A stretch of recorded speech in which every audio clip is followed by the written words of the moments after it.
नमस्कार दोस्तों, एडुजॉन चैनल पर आप सबों को स्वागत है। आज आप सीखेंगे वक्राकार ज़मीन का क्षेत्रफल ज्ञात करने। आपको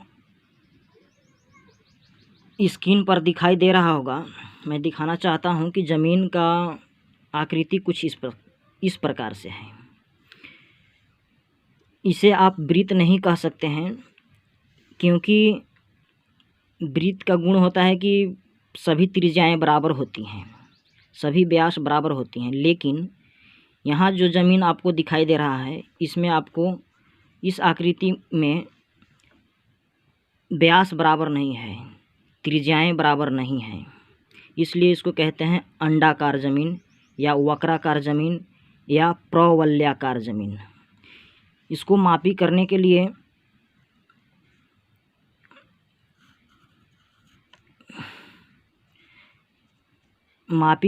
सबसे पहले आप यहाँ ए से लेके पी बिंदु तक की मापी कीजिए।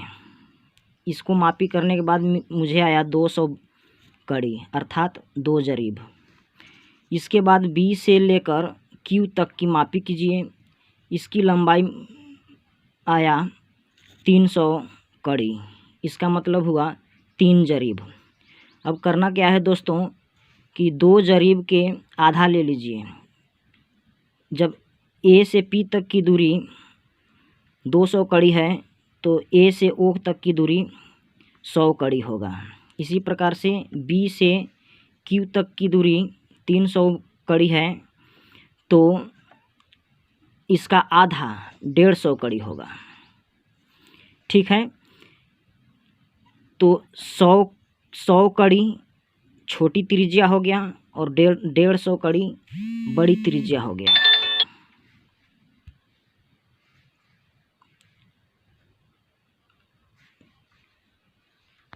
सौ कड़ी छोटी त्रिज्या हो गया और 150 कड़ी बड़ी त्रिज्या हो गया।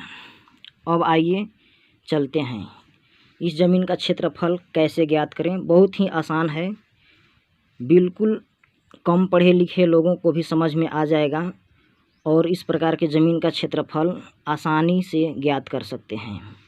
यहाँ कुछ इस तरह से लिखा हुआ है आप लोग को समझने के लिए। जो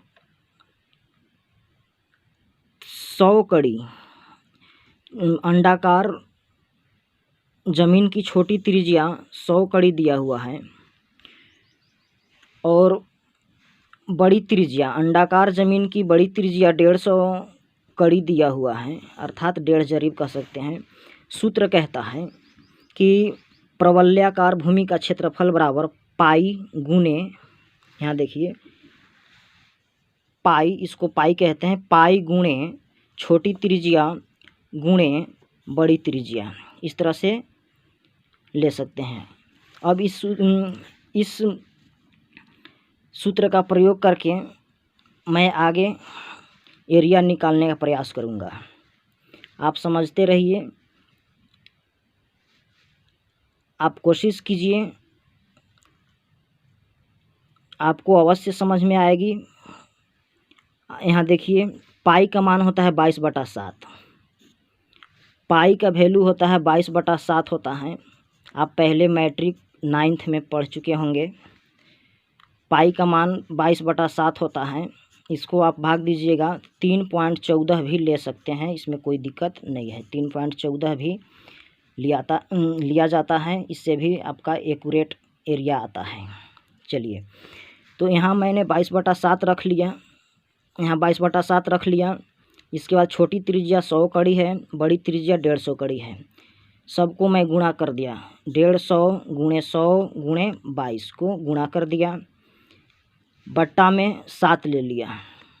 सबको मैंने गुणा कर दिया तो मेरे पास इस प्रकार से वैल्यू आए हैं 3,30,000 बट्टा में 7 से डिवाइड कर दीजिए, आपको इतना वैल्यू आ जाएगा 47,142.85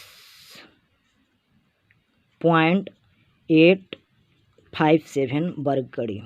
इसको आप इस तरह से लिख सकते हैं, यहाँ 8 है, 5 से ज़्यादा वैल्यू है इसलिए 1 अंक आप यहाँ बढ़ा दीजिए, 2 के 3 कर दीजिए, आपको यहाँ आ जाए 47,143 वर्ग कड़ी आ गया।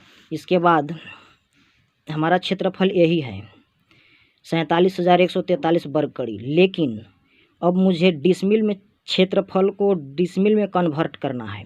तो क्षेत्रफल को जब क्षेत्रफल वर्ग कड़ी में आए तो डिसमिल में कन्वर्ट करने के लिए 1000 से भाग दे देते हैं, कुछ नहीं करते हैं। आपको सीधा सा छोटा सा एक काम करना है दोस्तों कि वर्ग कड़ी को डिसमिल में कन्वर्ट करने के लिए 1000 से भाग दे दीजिए, बस आपका क्षेत्रफल निकल कर आ गया डिसमिल में 47.1, देखिए 47.143 डिसमिल।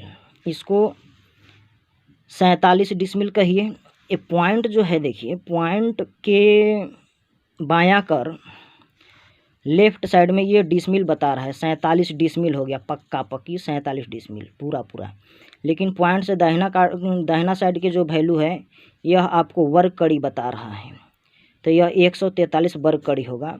कुल मिलाकर आपका क्षेत्रफल 47 डिसमिल 143 वर्ग कड़ी, यहाँ स्क्वायर दिया हुआ है, इसका मतलब हुआ वर्ग कड़ी। धन्यवाद दोस्तों।